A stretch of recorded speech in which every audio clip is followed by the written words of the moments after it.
할렐루야! 우리 사랑하는 성도님들 삶 가운데에 예수님께서 주시는 놀라운 은혜와 평강이 언제나 항상 함께 하시길 축원합니다. 여러분, 신의 한 수라는 말 들어보신 적 있습니까? 일본의 프로 바둑기사 케미야 마카시라는 사람이 이 한 수를 두기 위해 굉장히 고단했던 그 내용을 뉴스 기사로 냈는데 그게 신의 한 수였다라는 것이 일화가 되었습니다. 이 다케미야 마카시라는 사람이요, 바둑을 두는데요, 경기에서 한 수를 두는데 무려 5시간 7분 만에 한 수를 두었다고 합니다. 바둑 전체 제한 시간 8시간인데 그중에 5시간 7분을 그 한 수를 두기 위해 장고에 들어간 거예요.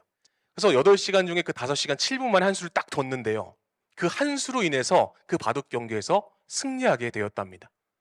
승패의 분수령이 되었던 그 한 수, 그 한 수로 인해서 승리하고 패배하고 결정되는 중요한 것, 이것이 바로 신의 한 수라는 것이죠. 우리의 인생에도 결정적인 순간에 신의 한 수 같은 그런 결정이 분명히 필요한 줄로 믿습니다. 제가 모교회 율전중앙교회인데요, 율전중앙교회에서 파트 전도사 사역을 할 때였습니다. 당시 수련목 전도사님과 제가 이제 사역자로 있었는데요, 수련목 전도사님 굉장히 존경스러운 분이었어요. 굉장히 책도 많이 읽고 박학다식한 분이어서 또 목회에 대한 조언을 당시 파트 전도사 신학생이었던 저한테 많이 해주었습니다. 그래서 굉장히 믿고 따랐는데요, 때는 바야흐로 주일 예배 때 사건이 벌어졌습니다. 주일 예배 때 이제 믹서 담당이 그 수련목 전도사님이었어요. 믹서라는 것은 볼륨을 올리고 내리고 조절하는 게 믹서고, 그 옆에서 저는 컴퓨터 PPT를 넘기는 조수 역할을 했어요. 주일 예배가 시작됐는데요, 설교 중간에 담임 목사님 마이크가 꺼진 거예요. 와, 그래서 제가 왜 이러지 하고 옆에 봤는데 이 수련목 전사님이 책상 밑으로 이렇게 숨은 거예요. 알고 보니까 성도님들이 뒤를 쳐다보기 시작하는데요, 저랑 눈이 마주친 겁니다. 원망과 그 불평의 눈빛들이 막 저한테 쏟아지는데요, 옆에 보니까 수련목 전사님이 숨어서 쭈그리고 앉아 있는 거예요, 책상 밑에서요. 와, 그날 이제 끝나고 담임 목사님한테 불려가서 제대로 안 하냐고 엄청 혼났습니다. 그래도 핑계 대긴 싫어갖고 죄송합니다 목사님 그리고 싹싹 빌고 내려왔는데요, 사무실로 딱 들어갔는데 그 전사님 웃으면서 야, 신의 한 수였네, 이런 얘기를 하는 거예요. 근데 또 한편으로 생각해보니까 굉장히 대단했습니다. 왜냐면 그 짧은 찰나에 어떻게 그렇게 대단한 결정을 내릴 수가 있었을까. 마이크가 내려갔는데 그 짧은 찰나에 어떻게 몸을 그 밑으로 숨기는 그런 재치를 발휘할 수 있을까, 굉장히 제가 감탄했던, 이렇게 인간의 신의 한 수에는 좀 흠이 있고 또 인간의 결정에는 반드시 실수가 있다라는 거예요. 그 전사님한테는 굉장히 좋은 판단일지 몰라도 저에게는 아직까지 큰 상처가 되었습니다. 그 성도님들의 원망의 눈빛과 막 따가운, 인간은 실수합니다.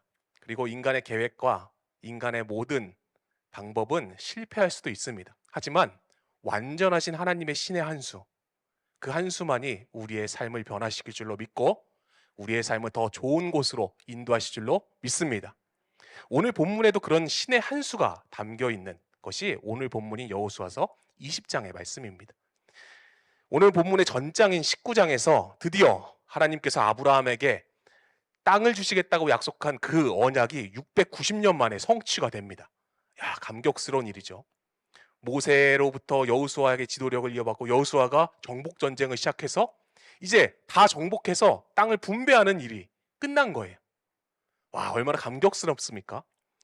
이제 그들은 이동하는 생활이 아닌 정착해서 살아가야 하는데, 정착해서 살아가야 하기에 그에 맞는 규범과 규정들을 다시 정비할 필요가 있었습니다. 그 일환으로 오늘 본문에서 이제 여호수아서 20장에서 하나님이 민수기 35장에서 모세에게 주셨던 도피성의 명령을 이행해라 라고 명령하는 장면이 바로 오늘 여호수아서 20장의 장면입니다. 이 도피성은 가나안 땅에 펼쳐질 하나님의 새로운 나라를 위한 중요한 청사진이었어요. 하나님 나라가 실현되기 위해서는 공의와 정의가 필요했습니다. 우리가 나라를 보면 법이 있지 않습니까? 그렇죠? 반드시 공의와 정의가 있어야 돼요. 그래야지 나라가 올바로 돌아갈 수 있기 때문에 이 이스라엘에도 하나님의 공의와 정의가 필요했습니다. 근데 이미 그 하나님의 공의와 정의는 출애굽 당시부터, 율법을 주실 때부터 하나님은 그 공의와 정의를 계속해서 백성들에게 드러내셨습니다. 레위기에서, 신명기에서. 레위기 24장 20절인데요. 같이 한번 읽어볼까요? 상처에는 상처로, 눈에는 눈으로 어디서 많이 들어봤죠, 그렇죠? 이에는 이로 갚아라. 굉장히 어떻게 보면 좀 잔인하고 냉정한 말씀인데요. 신명기 19장 21절에 동일합니다. 같이 한번 읽어볼까요? 시작. 내 눈이 궁일이 여기지 말라. 생명에는 생명으로, 눈에는 눈으로, 이에는 이로, 손에는 손으로, 발에는 발로이니라. 이렇게만 본다면 하나님은 어떻게 보면 좀 무자비한 하나님이라고 느낄 수가 있는데요. 하지만 이 안에는 하나님께서는 개인이 필요 이상으로 과도한 보복을 하지 말라라는 그 하나님의 마음이 담겨 있는 것이 이 동해복수법, 동종보복법이라는 법안에 담겨 있는 하나님의 마음이었습니다. 당시 이런 법들은 주변 고대 근동 국가에도 많이 있었는데요. 하나님께서는 유독 이 동해복수법을 통해서 다른 근동의 보복법과 차이를 두면서 자신의 백성들을 사랑하고 공의와 정의로 다스리는 그런 하나님의 마음이 잘 담겨 있습니다. 이런 하나님의 공의와 정의의 마음. 하지만 하나님께서는 공의와 정의만 갖고 계신 분이 아니라 사랑과 긍휼의 마음도 갖고 계신 분이 바로 하나님 아버지라는 것입니다. 이 도피성은 죄인을 향한 하나님 아버지의 긍휼과 사랑이 담겨 있는 제도가 바로 이 도피성입니다. 도피성은 무엇이고 어떠한 의미를 지니고 있을까요? 여호수아서 20장 3절, 오늘 본문 3절인데요. 같이 한번 읽어볼까요? 시작. 부지 중에 실수로 사람을 죽인 자를 그리로 도망하게 하라. 이는 너희를 위해 피의 보복자를 피할 곳이니라. 도피성은 부지 중에 사람을 실수로 죽인 자가 생명을 보존하기 위해 피했던 곳이 바로 이 도피성이었습니다. 근데 중요한 것은 이것을 누가 명령했다고요? 하나님께서 직접 명령하십니다. 저는 이 안에 하나님의 놀라운 긍휼과 사랑의 마음을 경험할 수 있습니다. 공의와 정의의 하나님께서는 죄인을 반드시 심판하셔야지만 또 사랑과 긍휼의 하나님께서는 자신의 백성들을 살리시고 사랑하는 마음으로 구원해 주시는 하나님이시라는 것이죠. 이것이 오늘을 살아가고 있는 저와 여러분에게 어떠한 의미로 다가옵니까? 바로 예수 그리스도의 십자가 사건이라는 것입니다. 죽을 수밖에 없었던 죄인, 심판받아야 하는 우리 죄인을 하나님께서는 그 죄를 독생자 예수에게 덮어 씌우셔서 십자가에 심판하셨습니다. 그로 인해서 우리는 하나님의 자녀가 되는 권세를 얻었고 생명을 얻었다라는 것입니다. 하나님의 정의와 공의, 또한 사랑과 긍휼에 담겨 있는 예수 그리스도의 십자가, 저 십자가가 우리의 도피성 될 줄로 믿습니다. 그런 믿음을 가지고 이 그리스도를 예표하는 도피성에 담긴 하나님의 은혜가 무엇인지를 깨닫고 살펴보는 시간이 되길 소원하는데요. 그래서 오늘 말씀의 제목을 도피성의 은혜라고 잡고 이 말씀 안에 담긴 하나님 아버지의 마음을 경험하는 복된 시간이 되기를 간절히 축원합니다. 도피성의 은혜 첫 번째는 모든 일을 위해 선정하셨습니다. 오늘 말씀 9절인데요. 이는 곧 이스라엘 모든 자손과 그들 중에 거류하는 거류민을 위하여 선정된 성읍들로서라고 말씀합니다. 하나님께서는 도피성을 선정하신 이유가 첫 번째로 모든 이스라엘 자손들을 위해서, 두 번째로 그들 중에 거류하는 거류민을 위해서 선정했다라고 말씀합니다. 이 거류민이란 단어가 중요한데요.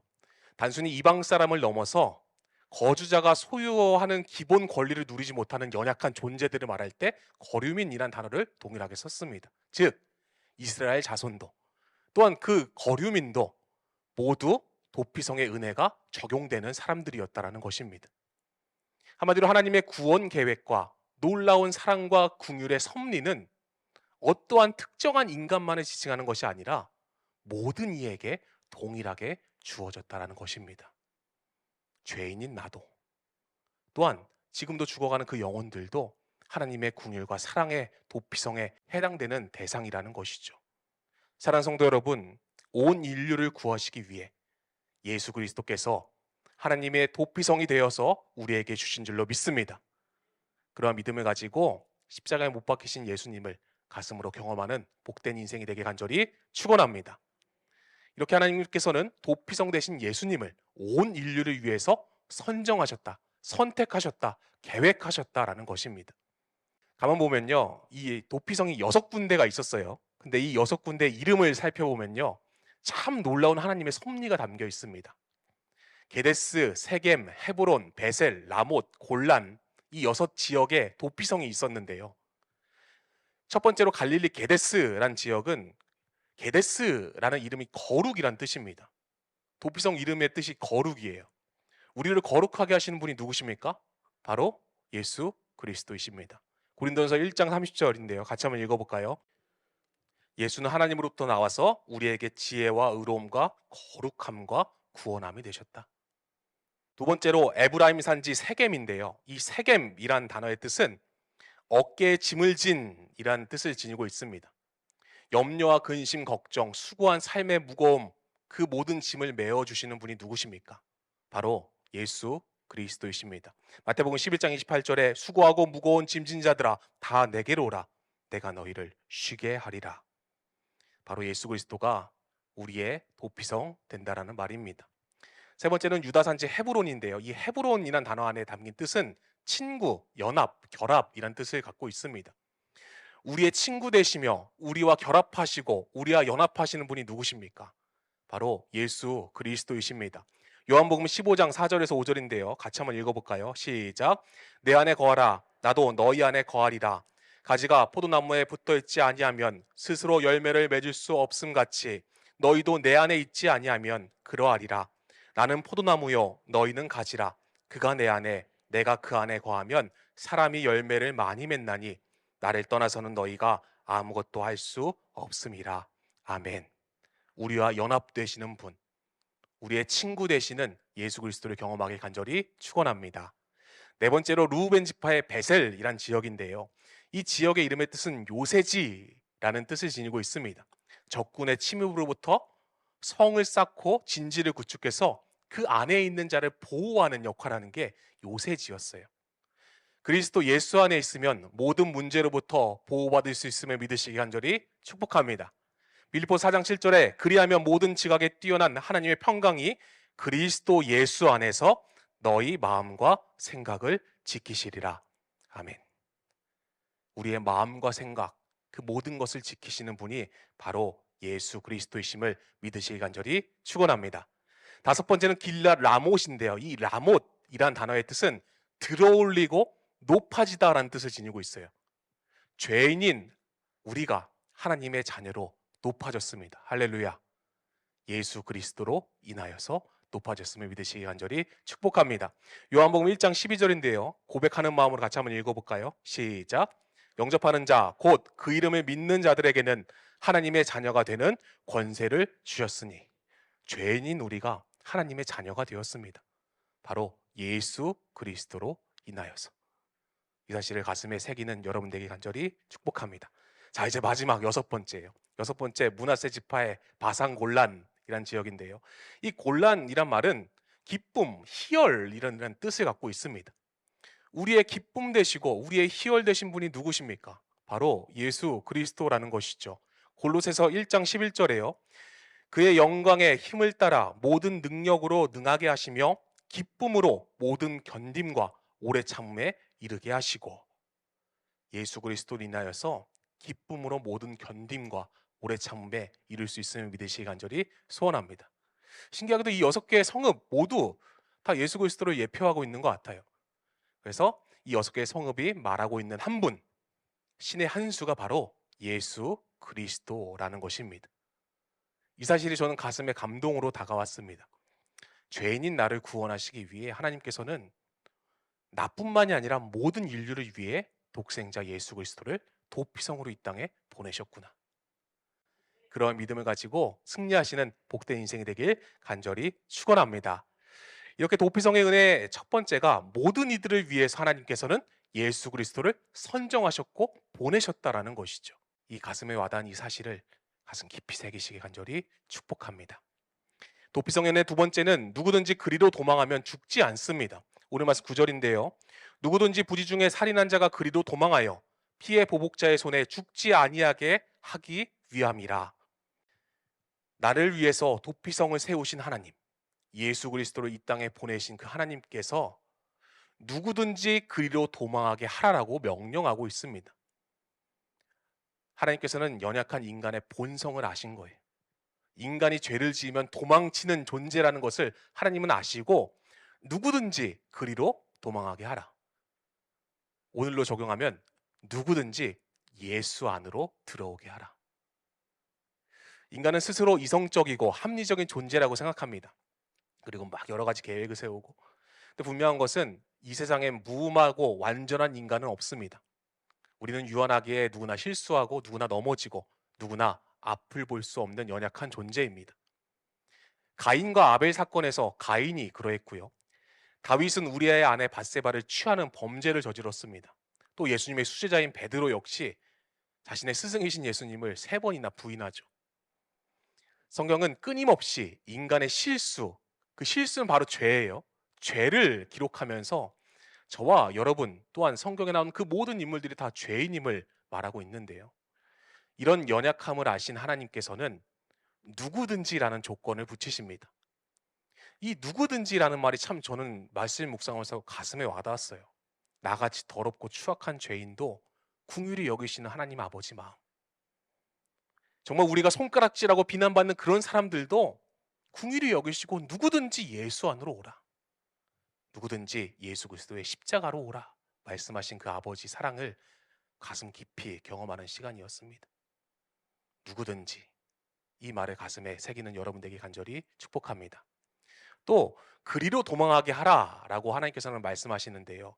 이 말은 도망칠 수 있는 가능성을 고려했다라는 것입니다. 구원받을 수 있는 가능성을 하나님께서는 고려하고 말씀하신 거예요. 야, 내가 너 구원해 줄게 라고 말하는데 막다른 길로 막 인도한다면 그건 말이 안 되는 거죠. 그렇죠? 하나님께서 도피성을 만드셨는데요. 그 도피성이 전국 골고루 퍼져 있었습니다. 누구든지 도망할 수 있는 곳. 50km 내외로 선정해서 하루 동안 열심히 달려가면 그 도피성에 당도할 수 있게끔 하나님께서는 요단강 기준으로 좌편에 3개, 오른편에 3개 이렇게 만드신 거예요. 또한 유대 전통에 의하면 도피성으로 가는 길은 되게 잘 닦여 있었다고 합니다. 그리고 중간중간 야, 좀 있으면 도피성 와요라고 표지판까지 세워놨다라고 해요. 이 얼마나 친절하신 하나님의 섭리입니까? 지금도 죽어가는 영혼들은 그렇게 십자가가 많고 교회가 많고 예수 그리스도를 보여줄 수 있는 성도들이 지천에 널렸는데도 도망하지 못하는 거예요. 피하지 못하는 거예요. 왜요? 깨닫지 못하기 때문입니다. 자신이 죄인이라는 사실을요. 간절히 바라는 것은 누구든지 도망할 수 있는 것. 그것이 바로 예수 그리스도임을 믿으시기 간절히 축복합니다. 그래서 누구든지 예수께로 나아가면 영생을 얻을 수 있습니다. 생명을 얻을 수 있습니다. 구원을 얻을 수 있습니다. 바로 저와 여러분 같이 예수께로 나아가길 소원합니다.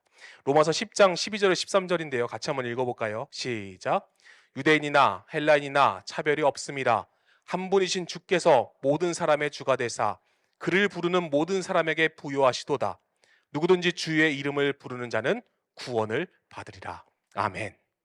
누구든지 주의 이름을 부르는 자는 구원을 받으리라.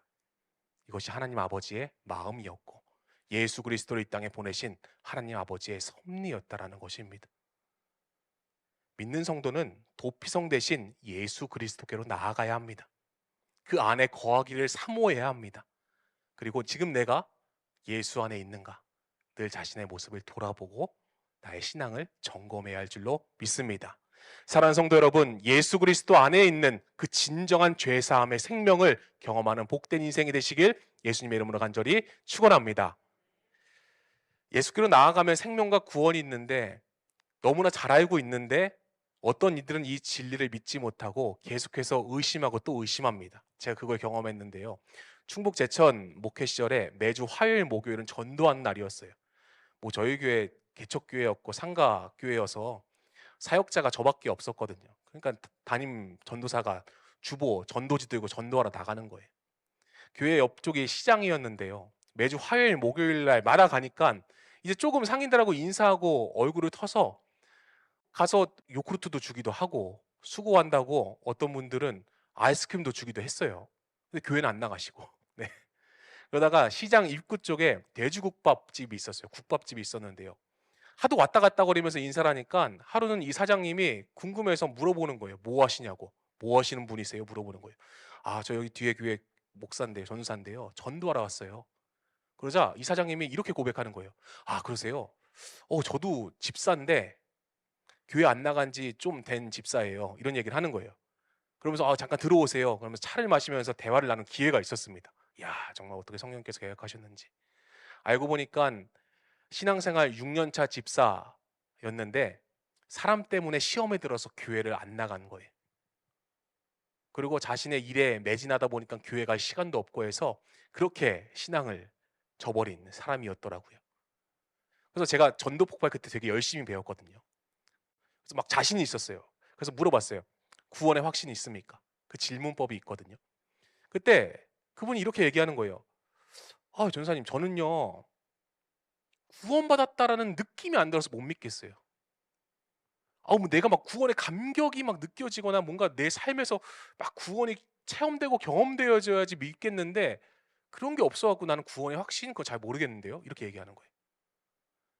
와, 근데 어떤 대답을 해줘야 될까요? 이 상태에서요. 구원의 느낌을 못 받아갖고 못 믿겠다는데 그 어떤 대답을 해줘야 될까요? 고민하고 있는데 성령께서 감동을 주시기를 그 주일날 설교했던 예화를 막 떠오르게 하시더라고요. 그러면 제가 이렇게 말했어요. 집사님이시니까 노아의 방주 이야기 잘 아시죠? 네, 잘 알죠. 그러면 방주 안에 탔던 노아와 그의 가족들은 홍수의 심판에서 구원받았나요? 네, 그건 알죠. 구원받았죠. 그러면 노아가 경험했던 구원은 체감하는 경험이었나요? 아니면 방주 안에 있었기 때문에 구원받았나요? 이렇게 묻자 곰곰이 생각하시더라고요. 그때 제가 이렇게 얘기했습니다. 집사님, 구원은 내가 경험하는 느낌에 있는 게 아니라 내가 예수 믿고 그 안에 거할 때 구원이 있는 것입니다. 내가 예수 믿고 그 안에 거할 때 그때야 감격이 느껴지는 거예요. 만약 그 감격이 못 느껴져서 내가 정말 구원의 확신과 의구심이 든다면 지금 내가 예수 안에 있는지 한번 집사님의 모습을 돌아보세요. 그리고 교회와 예수님 밖으로 나가지 마시고 꼭 예수님 안으로 들어가시고 교회 다니세요 라고 권면했던 이야기가 생각이 납니다. 사랑하는 성도 여러분, 지금 나는 예수 그리스도의 도피성에 머물러 있습니까? 세상은 자꾸 밖으로 나오라고 유혹하는데 나는 정말 그리스도 예수 안에 있습니까? 간절히 바라는 것은 예수 그리스도께로 나아가 그 안에 항상 거하시는 축복의 인생이 되길 간절히 축원합니다. 또한 죽어가는 영혼들에게 누구든지 그리로 도망하면 산다. 누구든지 예수께로 나아가면 구원받는다라는 이 진리의 사실을 우리의 삶으로 나타내고 전하고 드러내는 복된 여러분들 되시길 간절히 축원합니다. 이렇게 도피성의 은혜는 누구든지 그리로 도망하면 죽지 않고 살 수 있다는 것이죠. 도피성의 은혜 세 번째는 대제사장이 죽으면 집으로 돌아갈 수 있습니다. 오늘 말씀 6절인데요. 그 당시 대제사장이 죽기까지 그 성읍에 거주하다가 그 후에 그 살인자는 그 성읍 곧 자기가 도망하여 나온 자기 성읍 자기 집으로 돌아갈지니라 라고 말씀합니다. 고의성이 없이 우발적으로 살인을 하여서 도피성으로 도망한 사람은 도피성 입구에서 한번 신문을 거칩니다. 정말 고의로 사람을 죽이지 않았는지. 그래서 안으로 들어와요. 그러면 회중 앞에서 또 입증하는 재판을 받아야 했습니다. 그게 통과가 되면 이제 도피성에 머물 수 있는 거예요. 그리고 당시 대제사장이 죽으면 그 후에는 자유의 몸이 됐습니다. 이 대제사장의 죽음은 죄인에 대한 완전한 속죄의 측면에서 예수 그리스도의 십자가 사건을 예표합니다. 죄로부터 인간을 구원하시기 위해 오신 예수님은 우리의 대제사장이 되어 주셨습니다. 그리고 친히 십자가의 죽으심으로 우리를 죄에서 자유케 하셨습니다. 이 사실을 믿으시기 소원합니다. 히브리서 4장 14절인데요. 그러므로 우리에게 큰 대제사장이 계시니 승천하시니 곧 하나님의 아들 예수시라. 우리가 믿는 도리를 굳게 잡을지어다. 아멘. 사랑하는 성도 여러분, 대제사장 되신 예수 그리스도께 나의 삶을 맡기길 소원합니다. 대제사장이 죽으면 자유함을 얻을 수 있습니다. 그리고 우리는 지금 이미 그 사실을 경험하고 있고 눈으로 보고 있고 또한 느끼고 있음을 믿으시길 소원합니다. 제가 로마서 3장 25절을 묵상하다가요, 재밌는 사실 하나를 발견했어요. 힐라스테리온이란 단어입니다. 따라해볼까요? 힐라스테리온.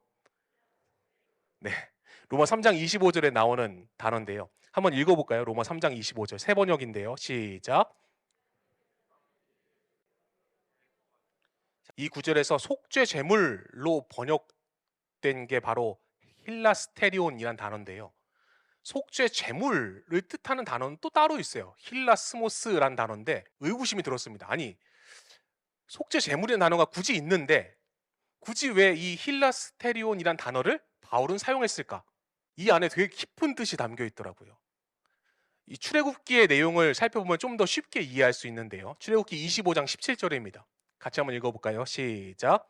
순금으로 길이가 2자 반, 너비가 1자 반인 속죄판을 만들어라. 이 속죄판이 70인역 번역에서는 힐라스테리온이더라고요. 그래서 속죄 제물이란 뜻도 있지만 다른 한편의 뜻으로 속죄판이라는 의미도 지니고 있는 게 바로 이 힐라스테리온이란 단어입니다. 이 속죄소, 속죄판 같은 말인데요. 카포레트라는 히브리어를 보면 법궤를 덮고 있는 법궤 뚜껑을 의미합니다. 여러분 법궤 아시죠? 이 법궤 안에는 3가지 물건이 있습니다.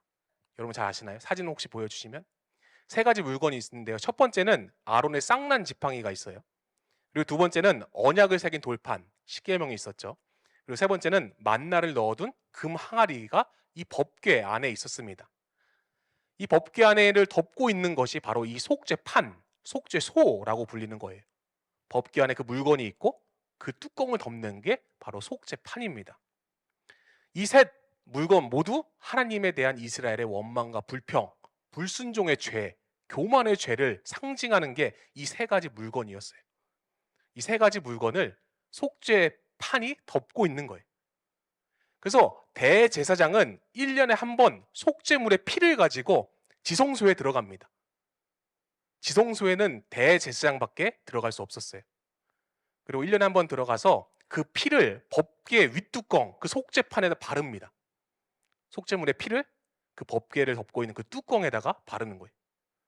이것은 위에서 하나님께서 내려다보실 때 안에 있는 내용물, 인간의 교만, 추악, 죄악, 이런 죄악의 모습을 가려주는 그 속죄 피, 속죄판에 발려진 속죄 피를 보고 죄를 덮어주셨다, 용서해 주셨다라는 의미가 이 안에 담긴 의미입니다. 그래서 이 피가 발려져 있는 언약궤 뚜껑이 헬라어로 힐라스테리온이에요. 그래서 바울은 로마서 3장 25절에 예수 그리스도께서 바로 이 언약궤의 속죄판이 되셨다라는 것을 설명하고 있습니다. 염소, 황소, 암송아지의 피 대신 대제사장 되신 예수 그리스도께서 친히 자신의 몸을 찢어서 그 보혈을 속죄판 위에 바르신 거예요. 그리고 그 안에 담긴 우리의 추악한 죄악들, 죽을 수밖에 없었던 죄악들을 예수님께서는 본인의 보혈로 그 속죄판 위에 뿌리시고 덮으신 것입니다. 그래서 하나님께서는 그 피를 보시고 저와 여러분을 용서하셨음을 믿으시기 간절히 축원합니다. 바울은 이 장면을 생생하게 말하기 위해서 힐라스테리온이라는 단어를 사용합니다. 저는 이 말씀이 참 가슴에 와닿았습니다. 나를 구원하기 위해 대제사장 되신 예수 그리스도께서 직접 십자가에 달려 죽으심으로 그 흘리신 보혈로 나의 죄를 덮어주셨다. 그래서 하나님께서는 나의 죄를 보시는 것이 아니라 나의 죄 위에 덮여있는 예수 그리스도의 피를 보고 나를 용서하셨다. 이 사실을 가슴에 믿으시는 여러분들에게 간절히 축원합니다. 히브리서 13장 11절에 이렇게 말씀하는데요. 이는 죄를 위한 짐승의 피는 대제사장이 가지고 성소에 들어가고 그 육체는 영문 밖에서 불사름이라. 그러므로 예수도 자기 피로써 백성을 거룩하게 하려고 성문 밖에서 고난을 받으셨느니라. 사랑하는 성도 여러분, 예수 그리스도는 우리의 대제사장 되셨습니다. 그리고 친히 십자가에 달려 찢겨 죽으심으로 흘리신 피로 우리의 죄를 덮어주셨습니다. 이 사실을 가슴에 믿으시는 여러분 되길 간절히 축원합니다. 말씀을 정리합니다. 도피성의 은혜 첫 번째는 모든 일을 위해 선정하셨습니다. 이것은 온 인류를 구원하시겠다는 하나님의 놀라운 계획을 의미합니다. 도피성의 두 번째는 누구든지 그리로 도망하면 죽지 않습니다. 예수 안에 생명이 있습니다. 예수께로 나아가시기 간절히 축원합니다. 도피성의 은혜 마지막 세 번째는 대제사장이 죽으면 집으로 돌아갈 수 있습니다. 나를 구원하시기 위해 대제사장 되신 예수 그리스도께서 친히 십자가에서 자신의 몸을 찢겨 죽으시고 흘리신 보혈로 우리의 죄를 사하여 주셨음을 믿으시기 간절히 축원합니다. 사랑하는 성도 여러분, 이 저녁 시간 도피성 되신 예수 그리스도를 경험하길 소원합니다. 모든 일을 위해 독생자를 보내신 하나님의 마음, 그 마음을 깨닫고 예수 그리스도 안에 늘 거하시길 소원하고, 나를 구원하시기 위해 친히 보혈을 흘려 죽으신 예수 그리스도의 십자가의 사랑을 경험하는 복된 여러분들의 삶이 되시길 예수님의 이름으로 간절히 축원합니다.